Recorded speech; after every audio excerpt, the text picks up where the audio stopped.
everyone. My name is Dr. Bola Shadipopola. I'm a clinical hematologist and the MD of NEXT Hematology Medicare. And we're here today because of the World Sickle Cell Day. And it's so important that we have these discussions. We're here today with our beautiful and handsome warriors who will be telling us all about their experiences with sickle cell, beyond the pain, the role of, the medical personnel, healthcare providers, as well as what to do to eradicate sickle cell going forward in our country, Nigeria, and hopefully in the world. So welcome, and I hope you'll enjoy our conversation today. Thank you. My name is Atinuke Jose. I'm 45. I have HBSS. I'm a strategic and communications expert. My name is Edward Benson. I'm 32 years old. I'm a financial consultant and I'm a father. And I just try to take it day to day depending on what exactly comes, challenges that you face, that you go through. So, hi everyone, my name is Oludayo. I'm 41 years, an accountant with some EMP company. I'm married with 2 kids. So as sickle cell warriors, it's important that we tell our stories. We believe that stories are not told enough, and the quality of the stories being told depict the pure truth. So what we will be telling you is our daily experience living with sickle cell. As you know, no two warriors are alike. And every time I say this, it's like I tell my hematologist here, it's like the thumbprint. No one, we all don't have No two people have the same thumbprint. So like sickle cell. So even if 4 people in the family have sickle cell, every person, A, B, C, D, and E, are very different. So I would like to, ask my warrior friend here. He should tell us about how sickle cell affects his daily life. well, for me, and I can say this, stress is the most important factor and trigger for me. If minus other factors, being it's infection, any other thing, if it's just managing sickle cell that can trigger just the crisis. Stress is the most important thing for me. So physical stress. Physical stress, emotional stress, mental stress. So how that now paints a picture depending on what exactly I'm doing that day that can trigger stress. But certain things are paramount. I have to create a structure that helps me manage and cope with stress. I work, and also I'm a father as well, though I'm married, so the challenge is also there as well, and also day to day. So for me, it's having that structure in place to manage my stress. And what helps me is certain things that I always need to have, which is I'm well hydrated. When I wake up in the morning, I saw the big bottle. Yeah, do my best. Basically, water is my best friend. And very true. Water is our best friend. Is our best friend, and that is true. It doesn't come naturally and easy because as you're growing, truth be told, you despise water. Yep. Well That's said. just you despise water. You know you need it, but you despise it because you're being told and forced. This is like actually it's almost like a lifesaver to you. But you don't get it when you're young because you were young and you were a child and certain experiences that you haven't figured out. But it's actually our best friend because it helps you just manage the day to day. Because when water is running through your system, in as much as you're feeling fresh and it helps you whereby little niggles, like for me, little niggles can cause into a crisis. So how do I avoid it? Is whereby I'm doing something stressful, completing an assignment, doing some work, delegating, and I've exerted myself a bit. How do I recover that? I have this thing in my mind about, at that particular moment, try as much as possible to catch up and drink enough water to get your system going again. Because I have like a number in my head. For a bad crisis, personally for me, I have to drink 6 liters of water. That's in a day. Minimum 3 liters of water. So So that's my from 3 to 6. So how I go about it depending on how the day goes and how things are. It goes a long way into helping me in my day, working, making sure I'm able to not physically exert myself, but there where wisdom comes into play, whereby I can now delegate more. And unfortunately, we're staying in a society whereby shouting works. If you want to get and that's stressful too. if you want to get things done, no matter how you break it down, communicate, pass your message across, the only way the person can understand that what you need to do has to be done urgently. You have to pick up the pace, and it's necessary and vital is you shouting, because then they are understanding that, okay, you know what, I have to hustle, I have to do this thing right now to make sure that this is done. So if you are shouting constantly to get things done, depending on your working environment, yes, you break down easily, and then the blood pressure can also go up because you are in a stressful scenario. So how then do you come out of it? It's not easy whereby you just go, you are in an exchange with someone, you're shouting. There, your blood is pumping, adrenaline is pumping through you, so how then you recover from that? You need to balance and mellow out. Everybody has their own triggers. For me, I need a minute. I have to take myself out of the equation, try and catch my breath, and from there, while I'm doing that, the first thing I do, I drink water. So that's just like for me personally. So it's just part of me whereby I'm always with it, and it has helped me. But that was never the case because of the fact that you despise it because you are being balanced and you are being told you need this. You're in school, you need this. You're at home, you need this. Being in church, wherever you are, you need this. And when an environment where the weather is so hot, so you need it more because the weather itself is so hot. But it's different whereby when I was in school, I was in the UK. The weather there changes. It's not always so. I wasn't drinking 6 bottles of water, 4 bottles of water, but I did my best to make sure I have at least 3. And even that is hard. But during the winter, you can't have 3 bottles of water because it's cold. So factors vary. But this is why you go through each and every day, creating a system that allows you to just allow you to see that day. And when you wake up tomorrow, God allows you to see another day, to do it all over again. And you do that without having a crisis or trying to manage that you don't have one that can come up. So for me, that's like on a normal day, that's basically what my thought process is and how I manage it for just a normal casual day. Thank you. Dr. Popola, many people believe that sickle cell disease is just pain.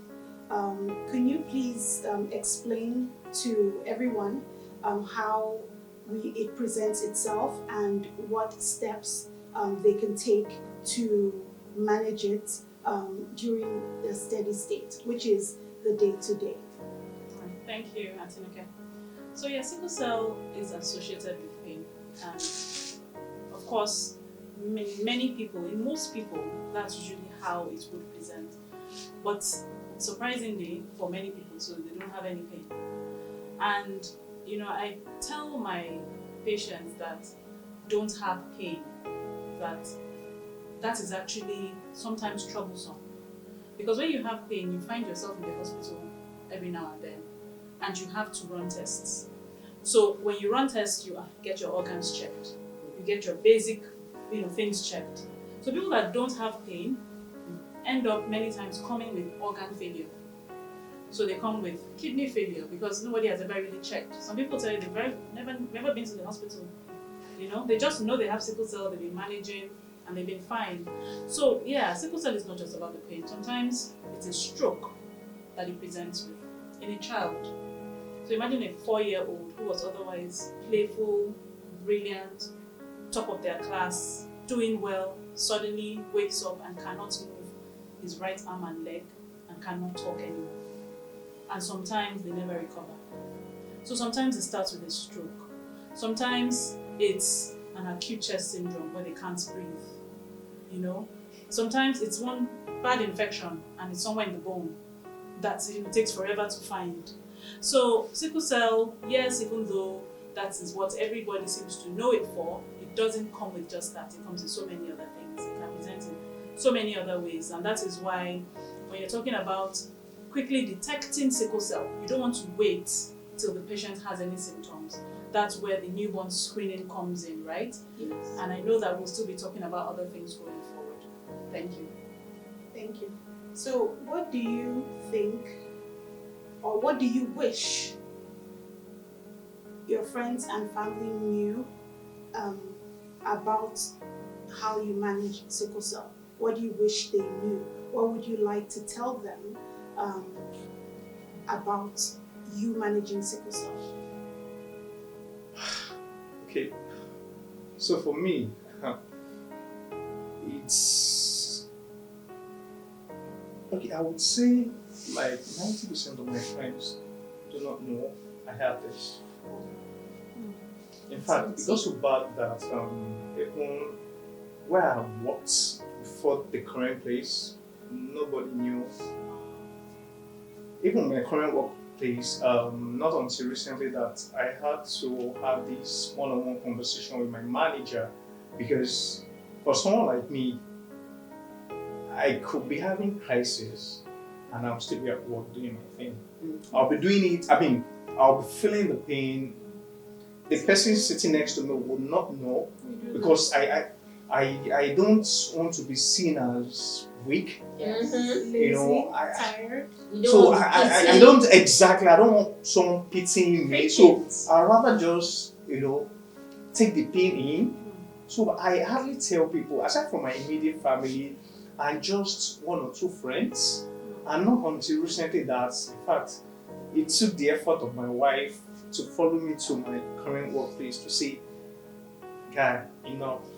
You can't be, suffering and still, working. So she had to she came to my workplace to have this heart-to-heart conversation with my manager.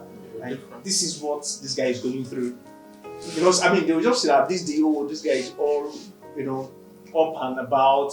The next day is just, working. But again, that's just me, which might be different from any other person. So with time, I'll get to say more. Yeah, thank you. I think it's interesting, because you don't want to be different, but yet you know that you are different, because of that balance with empathy and sympathy. Because I can say for myself that one thing is it presents in different ways. So there's crisis in which it's visible. Yeah. When you can day to day, I manage it. I can also treat different things and achieve different things. And there's some whereby You just can't get out you of just bed. can't get out of bed. It's locked down. Yeah. You can see it. You're struggling, and depends on what kind of crisis you're having. For me, it's the chest and back one. I can't move, but that's just for me. But You're if stuck in bed. but if it's like my joints, my leg, specific areas, my both my shoulder, I can move around while also trying to get better. Because obviously you're always gonna try first, because you don't want to break down, go to the hospital. Yeah. Because you don't like hospitals. I don't like hospitals. I hate the smell. I hate, it's not personal, but that's just everything about it, the experiences. And drugs. And medication. So you do as much as possible not to find yourself in that particular situation. So you do everything possible. And that's why it's being different sometimes as well. It's that challenge of having that balance. I'm different, but also you don't want to be treated differently. So just trying to have that balance. Can we just go to the top? Yeah. So you hit on a very, very, very interesting point for me. People know it's a big issue. So I'm 53 years old, so I've been around a minute. I've been working for almost 30 years, so I've worked in different companies, and I have never, ever told any employer that I have it. Wow. Never. How did they find out? And it's a prayer I pray. God, let me have proven myself before they find out. the crisis happens. And touch wood has always happened. And my last organization, and this is my nickname is because I have energy. I can walk. I'll walk higher than anyone else. But by the time I get ill, I've already proven myself. Yeah.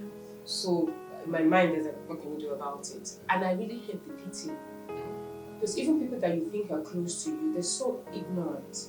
Yes. The minute they hear sickle, you notice the whole relationship just changes. Yeah. Yes. True. All of a sudden, they're now feeling sorry for you. So I don't tell people. I don't want to be pitied. I hate hospitals. It drives me crazy. It makes me so sad. Hospitals really make me sad. Which brings me to my current situation, which is quite interesting. As I said, I work for a multinational. It's a fantastic organization. this was the first time I had to do a test Pre-employment. pre-employment. So I couldn't lie now. Yeah. So they knew. But fortunately, when I went to meet my manager that I have this, he was like, yeah, so.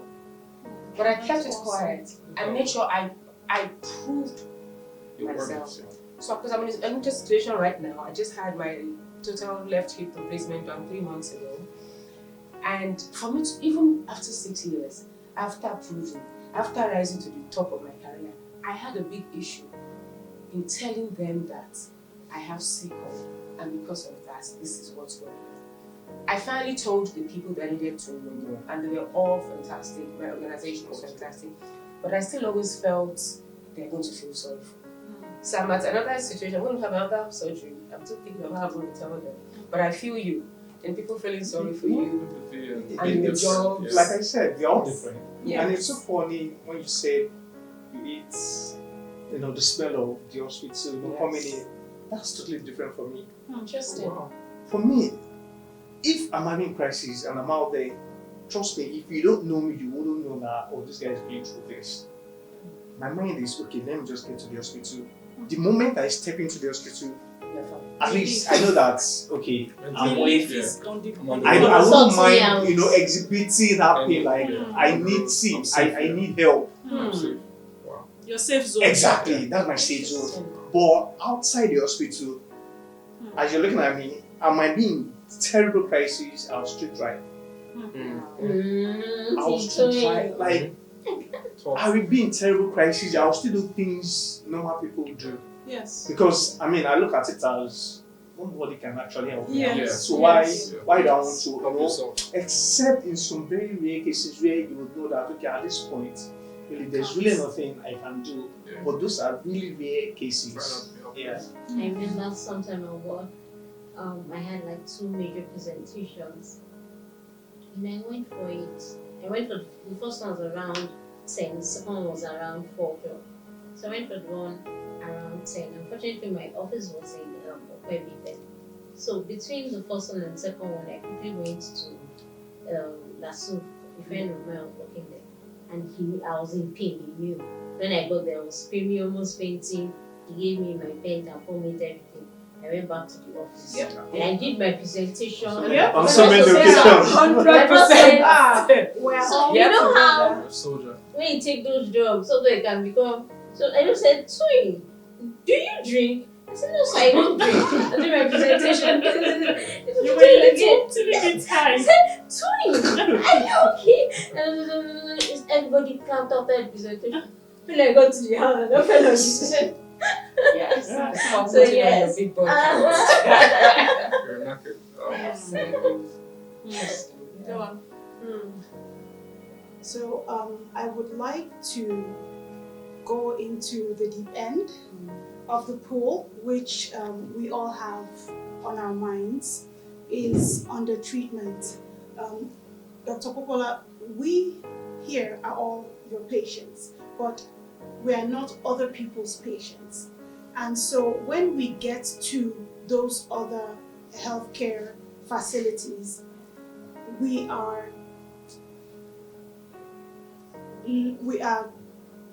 how do I say it? We are stigmatized.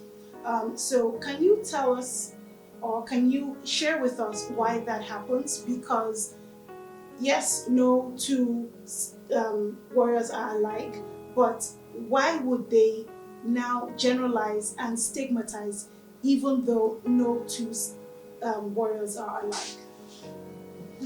Good question. Good question. See, the thing is, to become a specialist, trust me, you've seen thousands of the same case. So, you know that no two people are the same. No two siblings. I mean, I've had twins with sickle cell. One never fell ill. The other was here every 3 months. I think she was the first person that we even had to do an exchange for when it started. That was a child. The other person never. He would only come for his follow-ups. Are you okay? I'm fine. Are you ill? No, I don't have pain, no. But you know what's sad? the twin that didn't used to have pain died. Wow. And what killed him? Okay. It was negligence, really, because apparently he had reacted to this same pentazocine that some people drink like pure water. He reacts to it. So when he was very little, he had some crisis, and they gave him a little, and he started turning, started being faint, almost passing out. And so they had labeled him, do not give, right? They revived him at that time, do not give. And he went back to that same hospital 10 years after. 10 years after was in a crisis, very rare for him, obviously. They had given him some PCM, some diclofenac, come back the next day. He wasn't doing too well yet. And doctor said, but it should just be a little pain, just a little, it shouldn't do anything. His breathing just went down progressively, and that was it. Almost as if they couldn't even catch it, to even understand that this was what was going on, until he just stopped breathing. And it was such a shock, because this is the person that doesn't fall ill. So it just lets you know that no two people are the same. The same way no two people will react the same way to a drug is the same way they will not respond to a drug. I myself have certain conditions that make me have pain. I have endometriosis. So I used to have very bad menstrual pain from when I was a child. To the point that, of course, when I was not even having children, CS pain, they're trying to recover from that one. I couldn't use the NSAIDs anymore. So those are the diclofenac and ibuprofen because of ulcer pains. At the same time, morphine does nothing for me. So they said, okay, try oral morphine. It was like water. I was like, is this what people drink and get high? I couldn't understand it because nothing. I was like, no, I will go back to my diclofenac and add more omeprazole to prevent ulcer because I couldn't stand it. And so I understand when people come with pain and it's a daily issue. And just because you've seen XYZ have an overdose on pentazocine does not mean that Lady B or A will have the same issue. So until you go through this and you see this over and over again, sometimes some doctors will not understand it. Some people have labeled everybody that uses opioids as addicted. Yes. There are people that do abuse these drugs. I was just showing Tinuke pictures and she was grossed out because you can't believe that somebody would do that to themselves. You self-injected yourself to a point that you have craters in your thighs and your buttocks. Wow. So it's not even swollen anymore. You've killed the tissue. It has come off. Yes. It has eroded. So what you're having is holes Inside in your muscles. Yes. You don't feel. They're all dead. Yeah, don't feel like They're dead. So all the tissue has sloughed off. So you just have a big ulcer. And then you have like 20. Serious craters. And you have people still injecting those craters. So imagine if the doctor you are seeing somewhere, those are the kind of people that he's seeing. In his mind, he's trying to help you. Yeah. He's like, no, look, I will not let you be like this other person that is now addicted. Because there are consequences to. Because when you see any opioid, what's the first thing? In red, causes addiction. Beware. Because they do cause addiction. But at the same time, you have to now understand, how do you use it safely? More importantly is, what is the underlying cause of the pain? We know it's sickle cell, but we also know that it's not every time you have pain with sickle cell. Yes. So when you're having pain with sickle cell, how can you address that pain to the point that it stops causing pain?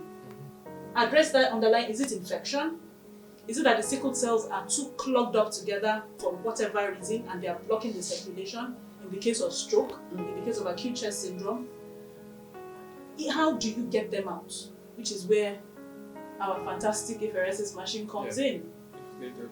When it's needed, it is a lifesaver. Because I've had patients that will come here unconscious. They did not know that they came here. They were brought here from whatever ICU. we're not recovering from whatever, they have gone unconscious, and they start to wake up during the exchange. Yes. After the exchange, a day or two after they wake up. They may still be in terrible pain for a week or two before they recover. I have quite a lot of patients like that. They come for follow-up and they're like, Wow. I've been here before. They never even remember. And then those that came in on oxygen because of the acute chest syndrome, and the oxygen had dropped to 60, and their oxygen, and by the time they're finishing the exchange, you're able to take off the oxygen. Yeah, of course. Because you've taken out the sickle cells that were clogging the circulation. You know, and in so many instances, pregnancy, pre-operation, you take out the sickle cells that are causing issues. That's why I, because of how we practice now, being able to do this, you at least know that, look, the thing that is causing the pain, majority of it has come out. You are supposed to be having better circulation. So if I've started giving you opioids for a while, and like all of you will know, we need to start winning it. Yes. We need to start winning it. Because If for any reason something else happens that triggers another kind of pain, then we need to find out why. Because you can't just be giving the painkillers, you have to still address the underlying cause. So those are the things. So if you just go into any hospital and say, oh, I need morphine, or I need pethidine, or I need pentazocine, it is important for the doctor to ask you why. And if they don't understand what is going on, it's better for them to actually avoid giving you those things than to give it to you today, then you come tomorrow, give it to you again, because then by the third time they should, any reasonable doctor should ask you why, and then refer you to a specialist. So really, while I understand that, sometimes people don't understand, I also understand why. So what I would always say is, get to see a specialist that understands sickle cell for what it is. So people can't, up till now, there are patients that don't tolerate pentazocine. Yes. The smallest dose, they can't take it. So even in their pain, they'll tell you, just give me paracetamol. Just leave me because they react to it. And when you see bad reactions, you'll be scared. You know, so it's a balance. When it comes to pain control, it's a balance. Because as much as we want you to do well, we don't want to push you over the edge. I've seen so many cases of overdoses. University students that were otherwise doing okay, but they just got addicted. Same way some people don't see any reactions. Some people will now have the urge to keep taking it, even when they're not in pain. So they just want to feel the high.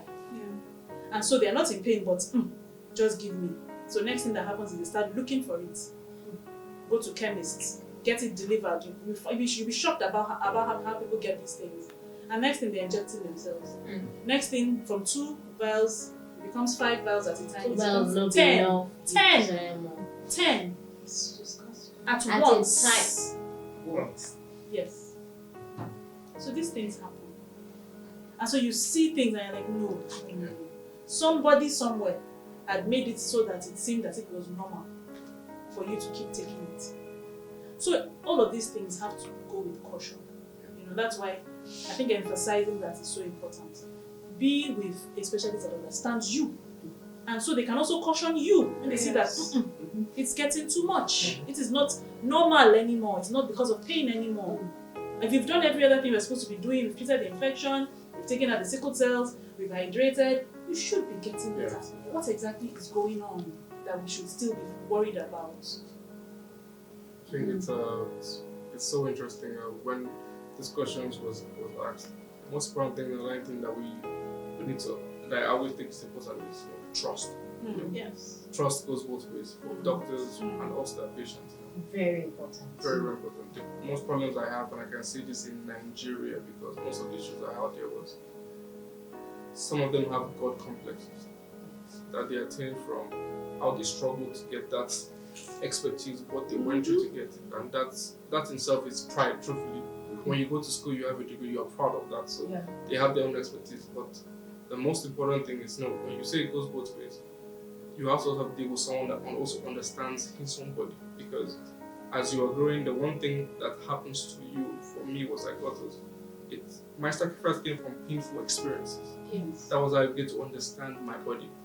I wasn't taught growing up to trust your instincts, because we do have instincts. Oh, yes. But when we're young, because of how the system is, you're not taught to trust your instinct. Like, okay, what can work for you and what doesn't work for you. So it was true that I get to understand the things that work for me, and those are the things that you don't see in the chart. Yes. The underlying things that everything you see in the chart, that is your history. So Yes. I had to also understand, educate myself. If I'm going to any other place that is new terrain for me, I have to go with my history to give the person a chance to understand This is what Yes. works for what me. works This is for me, what what doesn't don't work work for me. and And you have to be your own advocate. yeah, Yes. you have to fight for yourself. Yes. Yes. You have to fight for yourself. Oh, you do. Very, very Being important. your own advocate means you should not be too sick. Yeah. To the point Mm, that you very can well. Yeah, talk. you You can't can fight for talk. yourself. So it's Which is where listening to your body comes in. yeah. Yeah. You already know. Don't wait to the point where it's so bad. That things Yeah. Come in on time. And because of course, when you come in very bad, it even takes so much longer for you to come out of that, Yes. whatever it is that. But if you come in early, it's caught on time, And it's not complicated, you're out on time. So So it brings me to this part where caretakers.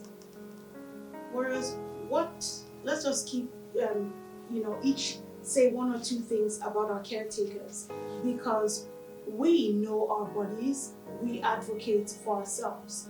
I tell everybody that I am my mother, father, best friend, lover, everything, because I'm the only one that knows my body, which each of us do. But then we have loved ones who care for us, but they don't understand it to this level. So share. One or two things, what should they know? Because it is vital, God forbid, I always think about this. I'm not able to speak for myself, and I am not with Dr. Popola at NEXT. What will happen? Does that mean I will just die? That's my worst fear. But I'm sure you know it's also your worst fear. What do you think? So in terms of caregivers, I would say to an extent I'm lucky. I have an elder sister that I call my small one, who is able to spot. She's a doctor, so she's able to spot. So it looks like you're going to have a crisis. It looks like you're obtaining the crisis. Where carry your bag and go to NEXT. You get opportunity in that regard. I would say unfortunate in the sense that growing up, I have an elder sister too, who's HBSS, and she just doesn't fall asleep. So when I was little, my parents say, see, you say it's not, what they call it, you say it's not sick. Why? Why are you falling sick? You that don't look like someone that is HBSS, you fall asleep. So I got to the point, there's a bad habit where I keep my crisis or whatever situation until it goes out of hand. Oh, wow. Before, so when someone is telling you, that's when I start saying, when someone is telling you that I am sick, just know that there is a very big fire on the ground. So I think it's a matter of trust, a matter of understanding, and a matter of, like you said, knowing yourself, having people, a support system, and once again having a doctor that trusts, quote unquote, trusts you. Because if you're sick and you come there and like, okay, sorry, you need some water. Sure. Yes.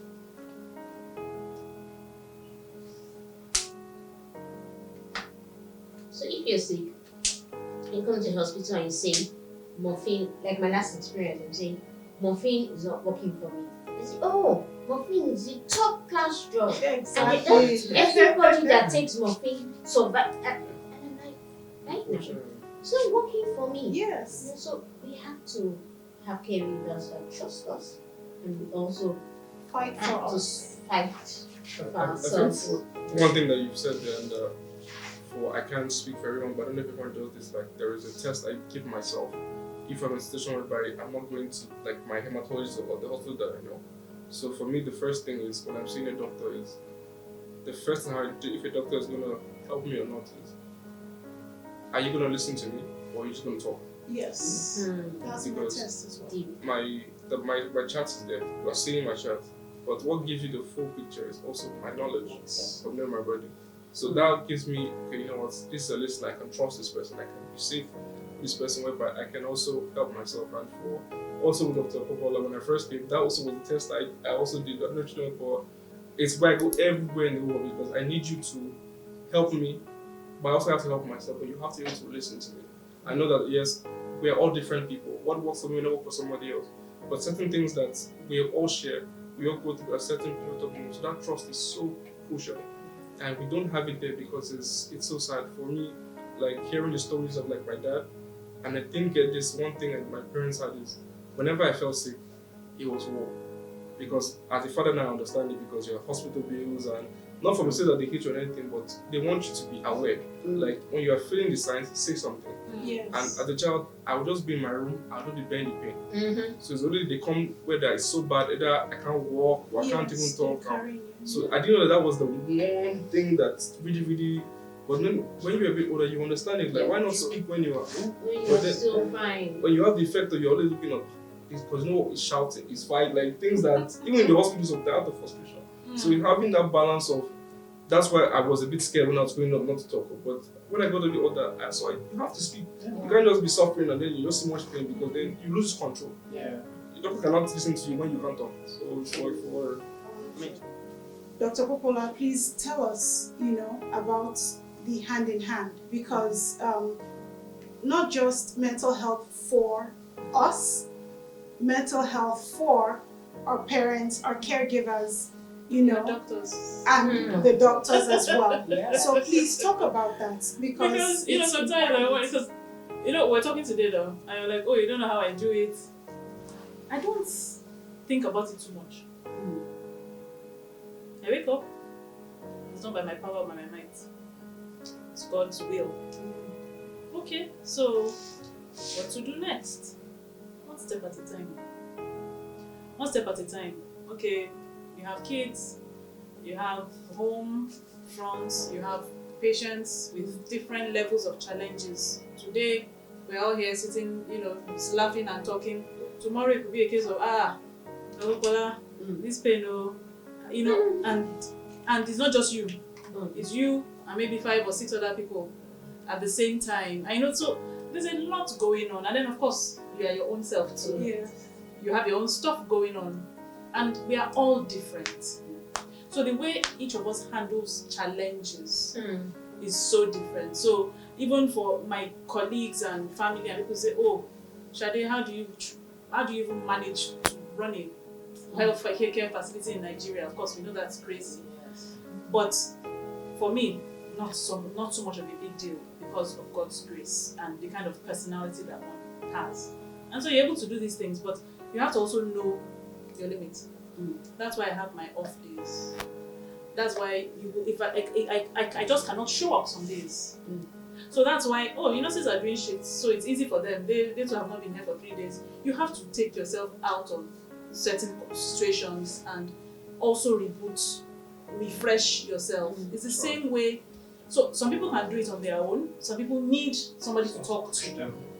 And even you that are doing it on your own, you're actually not doing it on your own. You're talking to somebody. Yes. Even whether it's God, whether it's your mom, your best friend, some you just have to offload. And know that we are still here. It's another chance for another day. There's pain, yes, but it's another chance for the pain to go down. Yes, there's disease, there's this. Are we able to cope? Coping mechanisms. So, of course, therapy is key.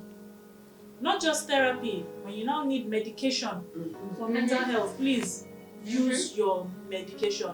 It's just like saying your BP is high and you're praying about it or talking to somebody about it. No, you have to use drugs. I've been on my BP drugs for 5 years because both of my parents are hypertensive. By the time I started giving birth, my BP started going high, and initially I wasn't steady. Until one day I started having one funny headache, and then I checked and it was like 150 over 100. And I was like, So it was not a case of just making sure I use the drug, but using them every day. So I'll set an alarm to use them because some things are just preventable. Yeah. So when it comes to these things, with sickle cell, so just like you said, you need to drink water. Drink the water.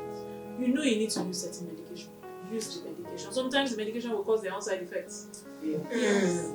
And then you start dealing with side effects of the medication you are using. So the challenges can come from anywhere.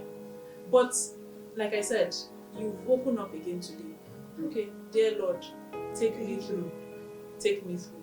But whatever you need to do to make sure that you keep going, you do that. So whether it's your meds, whether it's your talking to people, whether it's taking time off. So I think as we grow, if we keep doing the same things and expecting different results, it's folly, right? So things like, okay, either you know that your boss is giving you mental health issues because of the stress. Yes. It may be time to say, do I need to step out of that job? Because the job will go on whether you're there or not. And you will suffer consequences That that you just may not didn't have to recover. suffer. And you may end up getting something much better. Okay.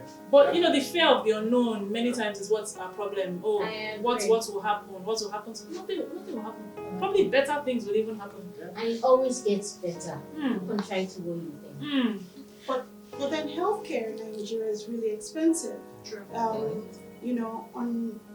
I'm in a position where I've had issues at work and it's caused me serious, severe mental health, challenges. Healthcare is expensive, so How do you cope? how do we cope? And that's why maybe have a therapist and continue to ride on, or just totally get out of it and start from the beginning. Tough questions, tough decisions. Yes. So I think that's where, of course, being on an HMO of some sort helps. But of course, to get on the HMO, you have to pay something. Yes. And you have to be able to renew that. So it is what it is, really. Sometimes, if you decide that I need to move out of this toxic environment, Yes. that's when you start hearing options. Yeah. Yes. Oh, this person can say, I have something for you. Oh, I can talk to somebody for you. Oh, people that you even just now, talking now, you realize that, oh, somebody somewhere can get you something better. Yes. At least everybody's working. Yes. And not everybody's going through the same mental stress. Yes. So why can't I also be suffering my suffering, but still go through at least some relief at work? Yes. Somebody understanding what I'm going through. Yeah. So, but if you've taken it that is it, there's nothing better, then you won't even reach out to say, True. please, what else is there? So I think it's important to still reach out to say, you know what? Yes, I'm here. I'm still holding on for now, but can I get something better? Because the mind is a terrible thing to waste. If you're not okay upstairs, you can't do any other thing. Yes. You can't do any other thing because you're not thinking You're just straight. stuck in the face. Yeah. You can't do In anything. a bubble that just does not cost. Just It's there. important there because I think one thing we see in evolution, fear is a good thing. Fear in itself, it's a good thing because it also can act as a guide. You know what Fight you or feel flight. in a particular instance, you know what comes from that. And for us, the worst of the worst crisis, we know what that means. We know the line. Yes. We're not lucky every time it might be, Yes. but that fear should guide you to we don't To want take better Don't take want better to care of choose for yourself. yourself. Take better care of yourself. And even the little things. And the most important thing is it depends on people. For me, like I say, stress is very, very important for me. So I also factor that in my dating. I have a daughter. People that will Do you give you understand? problems. But you cannot overstate it because I'm doing myself a favor and people around me a favor. So I know that me sitting down and saying, okay, I need to get married. Love is not the first thing that is my. At all. I need you to be helped. Understanding. First thing, like AA is first of all like AA. is automatic taking the so Do you then the understand other what things it will means come. to be HBSS? What comes with it, also being able to manage, but you have to have that in you. So fear should guide you. It's not a bad thing. It's just in you to just guide you, not limit you, but just be a guide. Not to overtake you, but just the guide. Just to give you that guidance. As we get ready to start rounding up, can each of us say for Sickle Cell Awareness Day 2024 in Lagos, Nigeria, what is one thing you wish would change, and how can you tell others, or how can you advocate for us to raise more awareness about eradicating sickle cell in Nigeria? So let me go first. So one thing I would like to see is a situation whereby we no longer have children born with sickle cell. A situation whereby parents make informed decisions when they're getting married to ensure that they don't have children that have sickle cell. Those of us who are going through it know what we're going through, and the thought of another generation being born with sickle cell is absolutely heartbreaking. So if it means going from door to door, sending this out to as many people as possible to say, know your genotype, please know your real genotype, check again, check and double check before you get married, and ensure that we put an end to the suffering of children, suffering of people, suffering of the next generation. So that's an important one. Thank you. Okay, sorry. So if I may go, sir. So the question is, how do we do that? I mean, you'll be amazed that some people don't even know that this thing called sickle cell exists In Nigeria. in Nigeria. Why? For Signal. I mean, for In the whatever villages. exactly. So how then do you convince someone that does not even is not aware that these things happen? That okay, you can't get married to your genotype is AS. You can't get married to another AS. Like to them, because again, you'll be amazed that some parents that have sickle cell kids, we call them our manji, Yes. all sort of stereotypes. because they don't even understand what is going on. Correct. So how do we? The question is, how do we ensure that parents or people are really aware? So it's not like they don't want to know, but they don't just. Education. They're not getting the information. Exactly. Education. Every level. So exactly. So I think government also needs to come in. Drive awareness. Exactly. I mean, Do we have to wait for government to drive awareness? That's the question. Mm. Because we wait for government for this or that, you may not get anything. anything done. You So just that's may the not problem. get things because there are different things that people are brought up. Should there be a bill? Should there be things will get to some stage and you just realize that it's quiet again. Nothing really happens. Yes, there are things that the government should do because that's when it can really go round. Yeah. But I think we need to focus on the how. Yeah. I think one of the most important things is the schools. Yes. From nursery school. By the time they start singing nursery rhymes, Yeah. Twinkle Twinkle Little Star, now I know my genotype. Ah. It has to be Something embedded, that lets them know Yes. how important it Important is. So that yeah. even a 4-year-old can tell you that this is what genotype is and what's the significance of it. Yeah. Yes. So that by the time they're entering primary, they understand it very well. By the time they're entering secondary, it's not a problem. Yes. Because that's the next generation. I can say for myself in school, I didn't know that a girl could be sickle cell. Can you imagine? Such a lonely It was voice. GS1. I didn't know until I met Remy that she did not tell me that she go through what I And I saw her mother backing her, taking her out of the sick bay because I was also there in sick bay. I had no clue like a girl goes through what's like. I thought it was a boy's disease. Do you understand? Which is ignorance in itself, but the education has to start from every And then of every- course you now have those that still don't go to school. as well. You know. You now have the the remote places, rural areas. You now have those that don't even have any clue what you're talking about. And then you have to also remember that you don't have to get married to get pregnant. That's what I was going to say. It's different now. Exactly. It's So different it's now, not sure. just now. So how these things different are it's quite dicey such Yeah. that at every point, whether it's that when you get to the hospital, and not everybody gives birth in the hospital. That's another thing. At every point there's an obstacle. Yeah. At what point do we? I think Yeah. we should At still every go. point where we find the obstacle, we find the Those are the solution points. to it. So whether it's school, So whether it's church, we whether it's include it in their community, curriculum. yes. In church, Yeah. they Talk preach about it it. and Talk ensure about that you are compatible compatible before before, getting yeah. married. But is it possible to also hold like healthcare practitioners also a bit more culpable?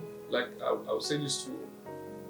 For a little while before I had started having exchanges, I had like a nurse stay up. A nurse can come and give me treatment because I was struggling. But then each time she also has another patient.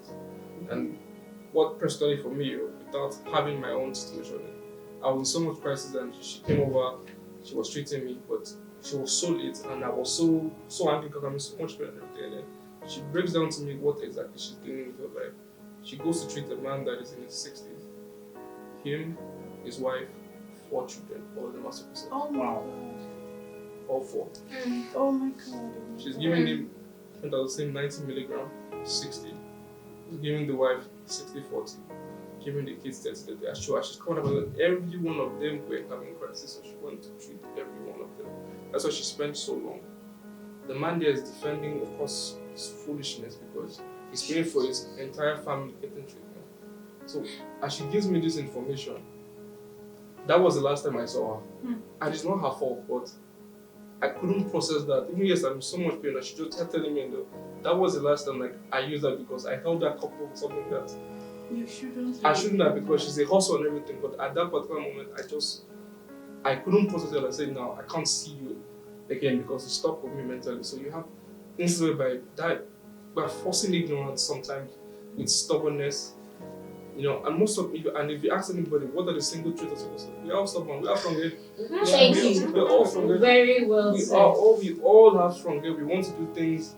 So imagine you're not going to, let's say, the Sickle Cell Foundation, they need more help. Yes. But going there and see that the structure does not embedded there because of the fact that they don't have more funding, and also from the other side because it has to be both sides. Like she said, the reason why I stopped going to the Sickle Cell Foundation is when I get there, I feel miserable because there are people worse than me. So I will always tell myself when I have to do my exchange, okay, I'll wait because I'm seeing people worse than me. Their legs are swollen, they're taking blood, and they need the same that I need. But I'm okay, but I'm in so much pain. But physically, I see theirs worse than mine. So I tell myself they need it more. So you have instances whereby in that foundation, the worst of the worst first they treat first, which is normal because but we also need treatment. So it has to be collective from both sides, the private sector, the public sector. But that awareness has to be healthcare practitioners. They also have to be held accountable to anything to do to stem that kind of thing. Because to me, I just couldn't forgive it, and I don't know why I blame that, but I just couldn't forgive it. Thank you so much for joining us in this conversation about sickle cell. And about how you can overcome the challenges of sickle cell and raising awareness. In our society, Nigeria has the highest population of sickle cell in the world, and so we should be the advocates of the world. It should stop here. This is where it should end, and we are the ones that will drive this.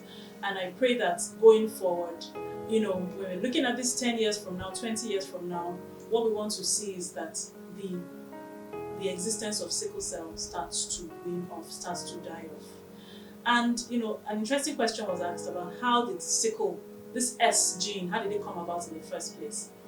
Now the S gene was actually a gene that we sort of genetically mutated on account of trying to protect us. So in this region, so in Africa, in the Mediterranean, we have a lot of mosquitoes, right? And we have a lot of malaria. Now, in the bid for the body to try to protect us from malaria, it started to change the shape of the red cells. Because where do the mosquitoes, the parasites, the falciparum, they stay within the red cells. That is where they thrive. But when they don't have oxygen, they can't thrive. So it started to change the shape of the cells. Of course, that has to also start from the genes, where it starts to mutate certain proteins. And so the sickle cells were actually supposed to be protective. So when you're a carrier, when you have AS, that's why you don't have symptoms of sickle cell per se, because you still have enough A to keep your oxygen flowing properly. The problem is when you now have a mixture of S and S, that's when it now becomes a problem, because at this point now, you yourself are not getting oxygen. So basically it started from genetic mutations that changed the A to sickle, but you now have other types of abnormal hemoglobin along the way where the C comes in, D and things like that. So, but anybody that doesn't have the A will have sickle cell disease. If you have 2 S's, that's sickle cell anemia. So if you have SC, it's sickle cell disease. It's not called sickle cell anemia. The SS is what is called sickle cell anemia. And also signs, symptoms that you may be able to catch, from a little child to a grown person, because you have people who didn't know they were sickle cell until they were 18, until they were 20, and you have those that before they were 1, they already started having signs and symptoms of sickle cell. What are these things? one of the first things that happens is what we call hand and foot syndrome, where you have hand and foot swelling or dactylitis. This is also because of the blockage of blood flow to these extremities. So you have swelling and pain. So of course the child is just crying and is just in pain, and you don't know why. You see that, oh, the legs and the toes and the fingers are swollen. When you get to the hospital and you do the tests, then you find out. As they grow as well, things that happen are things that usually recurrent infections. So, hospital today for cough, tomorrow for stomach infection, the next day for catarrh, the other day is an ear infection, because the sickle cells don't help with what we call immunity. Basically, they tend to fall ill, they tend to have a lot of infections. So recurrent infections is another thing that will make you worried. Of course, if you're looking at a child and the child is pale, doesn't look quite pinkish, even a dark child, sometimes the eyes look too white, or the eyes start to look yellow.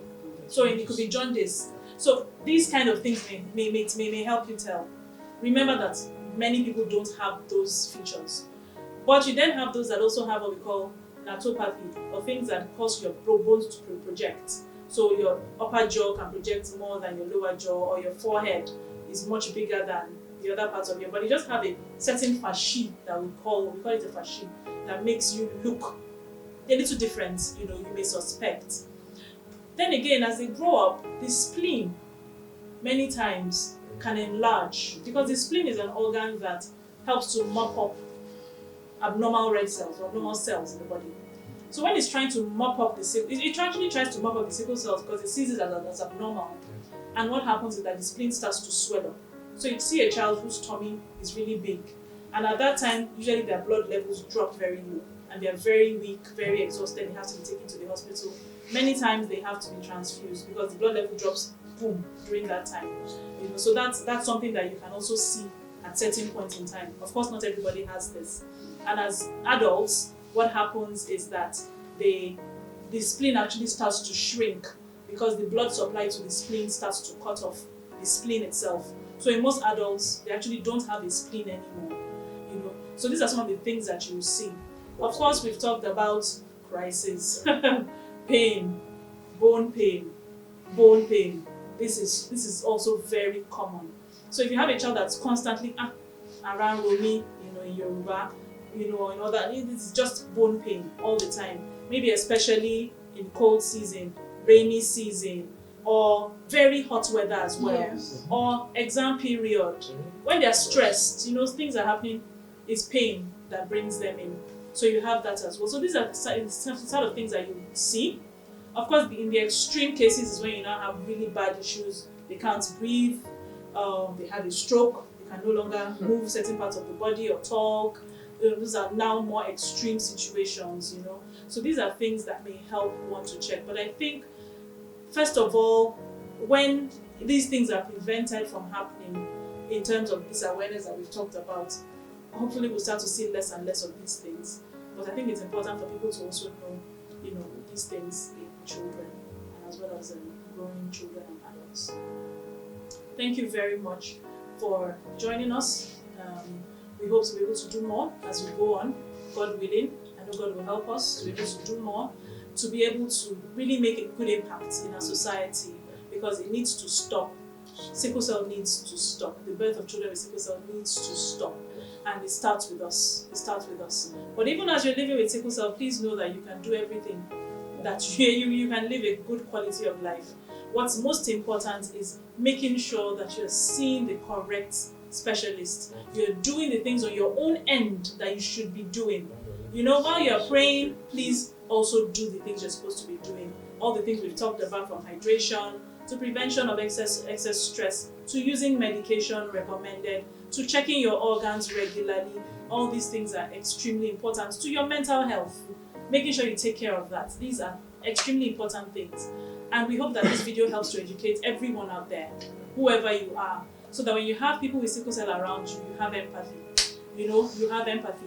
You help them when they are in need. It's not the time to laugh or do things that are not helpful to them. You actually help them to get better, because we are all one. We are all one society. Thank you very much. God bless you.